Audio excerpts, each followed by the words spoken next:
नमस्कार दोस्तों, doctor लालपत lab India के डायग्नोस्टिक लीडिंग कंपनी ने Q2 के रिजल्ट दिए हैं।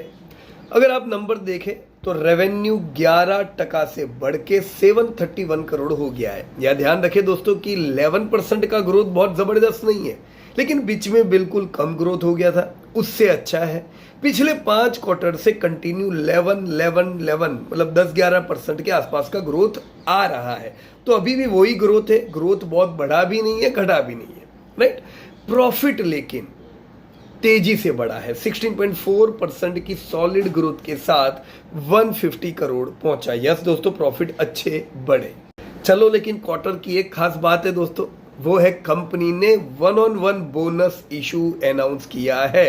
सिंपल भाषा में, आपके पास एक शेयर है तो दूसरा एक शेयर आपके पास आ जाएगा, राइट। प्राइस भी उसके हिसाब से दोस्तों एडजस्ट होगा। पर कंपनियां जनरली जो कैश रिच होती है, डेप्ट फ्री होती, कम डेप्ट होती है, ऐसी कंपनियां दोस्तों आपको कैश अवार्ड देती है अच्छे डिविडेंड से, बोनस से, बायबैक से।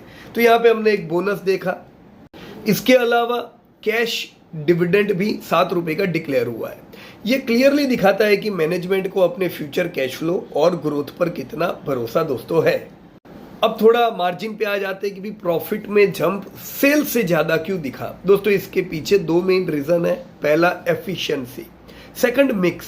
कंपनी की EBITDA मार्जिन पिछले साल के लेवल 3.7% से थोड़े अच्छे सुधरे। दूसरा और जरूरी फैक्टर है दोस्तों जो लेबोरेटरीज में देखा जाता है, डेट इज रेवेन्यू पर पेशेंट, RPP। ये मैट्रिक 5.3% से बढ़कर 889 हो गया है। RPP क्यों बढ़ा है? क्योंकि लोग अब इन्होंने जो रिसेंटली एक जो प्रोडक्ट लॉन्च की थी सर्विस, स्वास्ट फिट, राइट। तो स्वास्ट फिट जैसे बड़े बंडल्ड टेस्ट ले रहे हैं और कंपनी जेनोमिक्स और ऑटो इम्यूनिटी जैसे हाई एंड टेस्ट पर ज्यादा फोकस कर रही है, यानी क्वांटिटी के साथ क्वालिटी टेस्टिंग भी बढ़ रहा है। अब दोस्तों आ जाते हैं वैल्यूएशन पर। यह वो पार्ट है जहां हमें जानने को मिलता है कि भी शेयर सस्ता है कि महंगा। हम देखेंगे PE ratio, price to earning ratio. इसका मतलब है कि आप कंपनी की 1 रुपये की कमाई के लिए कितना ज्यादा रुपया देने को तैयार हो। डायग्नोस्टिक सेक्टर दोस्तों जनरली एक ग्रोइंग सेक्टर है लॉन्ग टर्म के लिए, तो यहाँ पे PE थोड़ा हाई रहता है। अब लालपत लैब जैसी बात करें दोस्तों तो वो ऑलरेडी डेप्ट फ्री है, तो PE तो महंगा रहेगा।